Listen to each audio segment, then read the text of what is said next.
Zootopia? No, it's Funtopia. 안녕하세요. 펀한 나라 제니퍼의 펀토피아에 오신 여러분을 열렬히 환영합니다. 일상에 지친 여러분, 펀토피아에 오셔서 제니퍼의 즐거운 이야기로 재충전하시기를 바랄게요. 여러분, 니무롯에 대해서 생소한 분들도 많으시죠? 그런데 이 영상을 끝까지 보시면 여러분 주변에 니무롯의 영향이 도처에 깔려있다라는 것에 놀라실 거예요. 니무롯은 성경에 나오는 인물로 인류 최초로 하나님을 반역한 사람이에요. 또 이스라엘 역사냐고요? 니무롯은 이스라엘 역사가 아니고 인류 전체의 공통 역사에 등장하는 인물입니다. 세계 최초의 국가인 이 바벨론을 세웠던 사람이었어요. 성경에서 최초의 인간은 아담이었지만 노아의 홍수 이후에 노아부터 다시 모든 인류가 나오잖아요. 니무롯은 바로 이 노아의 4대손이었습니다. 이 당시 인류에게는 노아의 홍수의 기억이 좀 남아있었죠.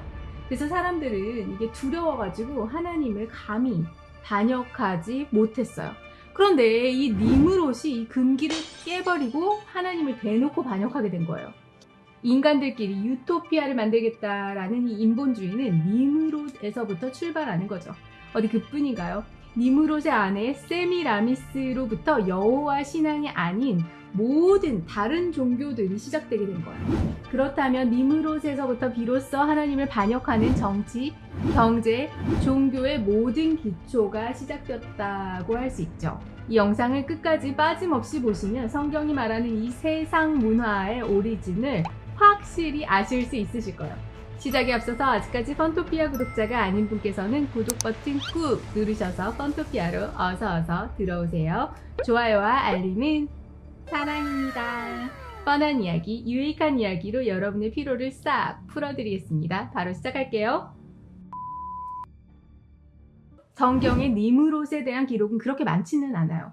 창세기 10장에 다음과 같이 기록되어 있습니다. 구스가 또 니무롯을 낳았으니 그는 세상의 첫 용사라. 그가 여호와 앞에서 용감한 사냥꾼이 되었으므로 속담에 이르기를 아무는 여호와 앞에 니무롯같이 용감한 사냥꾼이로다 하더라. 그의 나라는 시날 땅의 바벨과 에렉과 야각과 갈레에서 시작되었으며 그가 그 땅에서 아수르로 나아가 니느웨와 르호보디일과 갈라와 및 니느웨와 갈라 사이에 레센을 건설하였더라. 여기서 여호와 앞에서란 말은 여호와를 대적하여 라고 볼 수 있거든요. 이를 통해서 니무롯은 첫째, 힘이 셌어요. 용사. 둘째는 여호와를 반역했고, 셋째는 사냥꾼이었고, 넷째는 대제국을 건설했다는 것을 알 수 있죠. 니무롯에 대한 앞으로의 여러 글들은 요세푸스를 비롯한 여러 자료들을 참고해서 말씀드릴게요. 성경 외에 이런 2차 자료들은 사실 성경보다 신뢰도는 낮은 편이기 때문에 이것을 감안해서 들어주시면 감사하겠습니다. 창세기를 보면은 홍수 이후에 노아의 방주는 아라랏산에 머물게 되었습니다. 여기서 아라랏산은 지금의 터키 지역으로 추정됩니다. 노아의 후손들은 이곳에 정착해서 농사를 짓게 된 거예요. 그 후에 노아가 죽고 노아의 후손들은 더 풍요로운 땅을 찾아서 동쪽으로 이주를 합니다. 이때 노아의 후손들을 이끌었던 지도자가 바로 노아의 4대 손이었던 오늘의 주인공 니무롯으로 보여집니다. 그들은 니무롯의 영도 하에 동쪽으로 이주하다가 드디어 시날 평지라는 비옥한 땅을 발견했고 또 거기에 이제 정착하게 된 거예요. 역사학자들은 유프라테스 강과 티그리스 강으로 둘러싸인 비옥한 초승달 지역이 바로 시날 평지라고 추정합니다. 이 땅을 발견한 니무롯의 영향력은 이제 막강해진 거예요. 그런데 그의 영향력은 여기에 그치지 않았습니다. 시날 평야는 사실 농사 짓기에는 풍족한 땅이었어요. 그런데 문제가 있었던 게 야생동물이 자주 나타나는 거예요. 사람들도 많이 다치고 막대한 피해도 이어지게 됐죠. 그런데 이런 야생동물로부터 사람들을 보호해준 자가 있었으니 그가 바로 니무롯이에요. 그는 일단 힘이 막강했어요. 사냥도 잘했어요. 그리고 재간이 있어서 야생동물들을 제압할 수 있는 그런 여러 사냥 도구들을 만들기 시작한 거예요.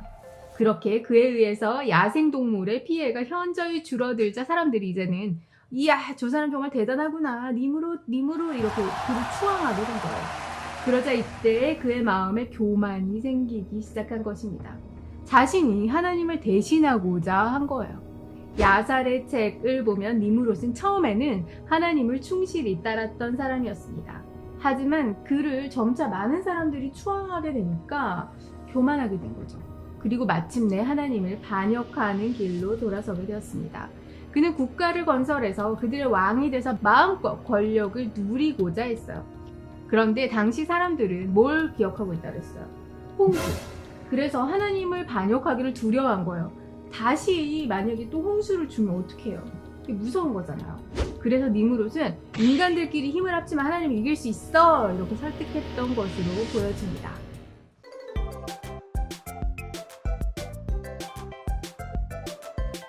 여기서 잠깐 하나님께서 인간들을 어떻게 다스리시는지를 잠깐 살펴볼게요. 결론부터 말씀드리면 하나님은 인간에게 주신 자유의지, 이것을 대단히 존중하셔서 노아의 홍수와 같이 인간을 직접 쓸어버리는, 심판하시는 방식은 맨 마지막에 사용하십니다. 한마디로 인간의 죄악에 대해서 오래 참으시지만 어느 임계치를 넘게 되면 심판하시는 것도 알 수 있어요. 노아의 할아버지의 이름이 무두셀라거든요. 이 이름을 하나님께서 지어주셨어요. 이 이름의 뜻이 뭐냐면 이 사람이 죽으면 내가 심판을 보내겠다는 뜻이었어요. 실제로 하나님께서 무두셀라의 생명을 거두셨을 때 노아의 홍수가 시작된 거예요. 그런데 이 무두셀라가 몇 살 때 죽었는지 아세요? 그는 969세에 죽어요. 성경에서 가장 오래 살다 죽은 사람이었죠. 이처럼 하나님께서는 사람들에게 회개할 기회를 주시기 위해서 오래 참으시고 심판을 연기하셨습니다. 그런데 니므롯은 이런 하나님의 성품을 악용한 거죠. 그 당시 하나님을 반역하지 않고 또 죄를 짓지 않은 것은 그 노아의 홍수로 인한 기억이 너무 강렬했기 때문이었어요. 홍수 같은 심판이 일어날까봐 그게 무서웠던 거죠.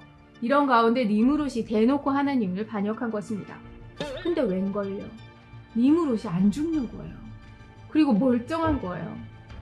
인간의 마음속에 죄를 지어도 바로 죽지 않을 수 있구나 하는 그런 안도의 마음이 생기기 시작했습니다. 일단 이렇게 물꼬가 탁 트이니까 이게 처음이 어렵잖아요. 동물같이 죄에 대한 욕구들이 분출이 되고 전 인류가 대놓고 하나님을 반역하는 시대가 되어버린 것입니다. 니므롯은 단지 사람들이 하나님을 반역하게 되는데 만족하지 않았어요. 모든 사람들로 하여금 자기를 섬기게 한 거죠. 하나님에 대한 대반역을 일으킨 것입니다.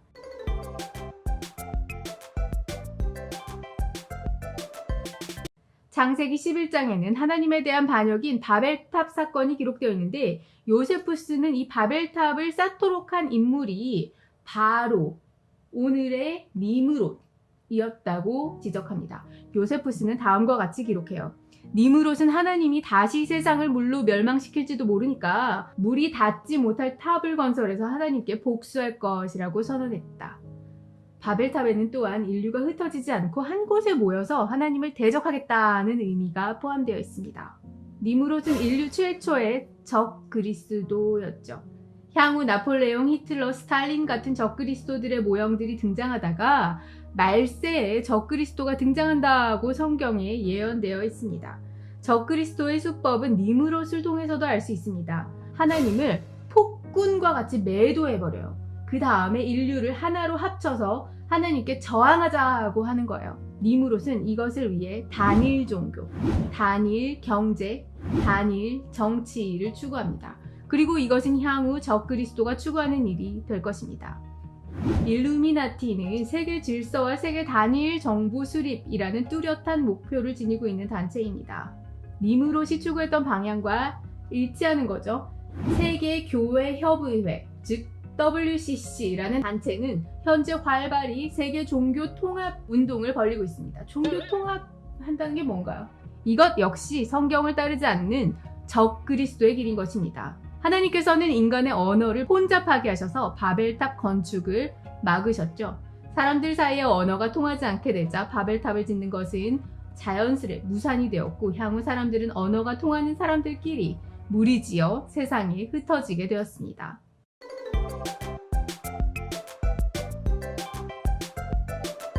니무롯의 부인은 세미라미스였어요. 니무롯이 죽으니까 세미라미스는 권력을 잡고 니무롯이 태양신이 되었다고 주장했어요. 그 후에 한 아들을 낳아서 담무스라고 이름을 짓고 그 아들이 이제 니무롯이 환생한 거라고 주장했어요. 남편이 죽었는데 어떻게 아들을 낳냐고요? 그건 저도 잘 모르겠어요. 하지만 세미라미스는 초자연적인 능력으로 아이가 생겼다고 사람들을 속였습니다. 그녀는 철저히 후에 있을 메시아 예수의 탄생을 모방하고자 했던 것입니다. 세미라미스는 하나님께서 메시아를 보내실 것이고 또 그 메시아가 여자의 후손으로 태어날 것을 알고 있었던 것입니다. 이 예언은 하나님께서 아담에게 주셨던 것이어서 당시 사람들은 다 기억하고 있었던 거예요. 훗날 예수 그리스도가 처녀 마리아의 몸에서 태어나서 이 예언이 성취되었습니다. 세미라미스는 이거를 흉내를 낸 거예요. 이것이 사탄의 전략이죠. 성경과 하나님의 능력을 그럴싸하게 모방하는 것입니다. 세미라미스에 의해서 바벨 종교가 완성됩니다. 여신인 세미라미스 그리고 주신인 니무롯의 환생인 아이 담무스를 섬기는 모자신을 지닌 종교였어요. 그들의 아이콘은 세미라미스가 담무스를 안고 있는 모습이었어요.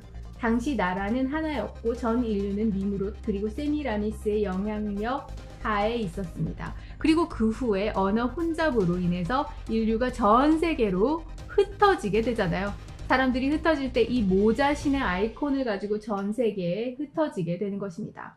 바벨탑은 무너졌지만 니무롯과 세미라미스가 만든 이 바벨 종교는 전 세계에 흩어져서 여러 이방 종교의 뿌리가 된 것입니다.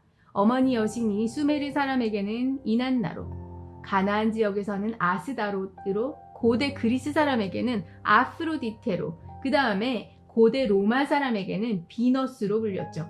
그리고 이집트에서는 어머니가 이시스로, 그리고 그 아들이 호로스로 불리우게 됩니다. 인도에서도 모자신이 등장하고 거의 모든 지역, 거의 모든 종교에 모자신이 침투해 들어갑니다.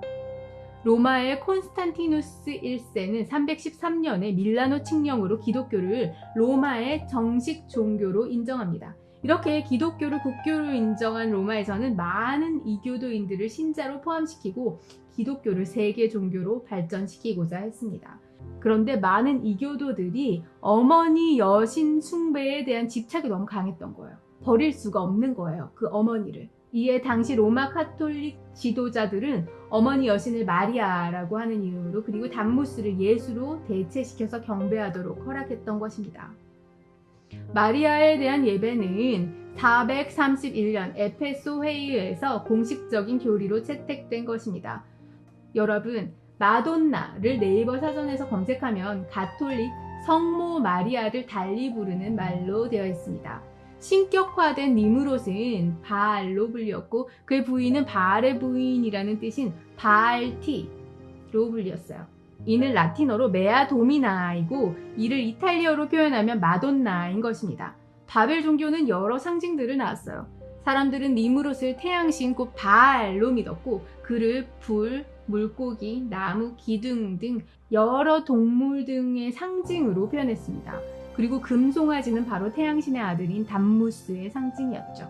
제가 니무롯의 상징이 남근을 형상으로 한 기둥이라고 말씀드렸는데 이 기둥은 흔히 오벨리스크로 잘 알려져 있습니다. 워싱턴 DC, 이집트 성 베드로 성당에 있는 오벨리스크 등은 유명하죠. 이 오벨리스크가 니무롯으로까지 거슬러 올라간다는 사실을 아시는 분들은 많지 않으실 것입니다. 태양신 숭배의 원조가 바로 니무롯이라고 할 수 있는 거예요. 기독교를 국교로 받아들인 로마 제국은 가톨릭을 이방 종교까지 포용해서 세계 종교로 발전시키고자 했습니다. 이에 전 세계에서 광범위하게 행해지던 태양신 숭배가 가톨릭 내로 유입이 되는 것입니다. 태양신 숭배는 이집트에 가서 이집트 신인 이시리스 그리고 호로스를 낳으며 더욱 발전하게 됩니다. 여러분, 이러한 태양신 숭배가 북한에도 있는 것 아시죠? 북한에서는 김일성의 생일을 태양절이라고 하고 김일성 무덤이 있는 곳을 태양궁 궁전이라고 합니다. 태양이라고요. 니무롯의 영향이 북한에도 숨겨져 있다는 것을 여러분 이제 아시겠나요? 여러분 어떠셨나요? 니므롯은 결코 과거에 묻힌 인물이 아닌 거예요. 하나님을 반역하는 모든 정치, 종교, 경제 시스템의 기초를 마련했던 인물이었습니다. 인류의 언어가 혼잡해져서 사람들이 전 세계로 흩어졌을 때 니므롯에게 물려받은 그 시스템, 그것이 오늘날 전 세계에 이식이 돼서 하나님을 반역하는 정치, 종교, 그리고 경제 시스템이 전 세계에 구축된 것입니다. 여러분 재미있으셨나요? 지금까지 펀토피아의 제니퍼였습니다. 여러분 영상이 재미있거나 유익했다면 아래쪽에 있는 좋아요 그리고 구독과 알림 꼭 부탁드릴게요. 제니퍼의 펀토피아는 여러분의 의견으로 컨텐츠를 제작하고 있습니다. 펀토피아에서 다루었으면 하는 이야기를 댓글로 남겨주시면 여러분의 의견을 반영하고자 노력하겠습니다. 다음에는 더 재미있고 유익한 영상으로 찾아뵙겠습니다. 감사합니다. 여러분 안녕.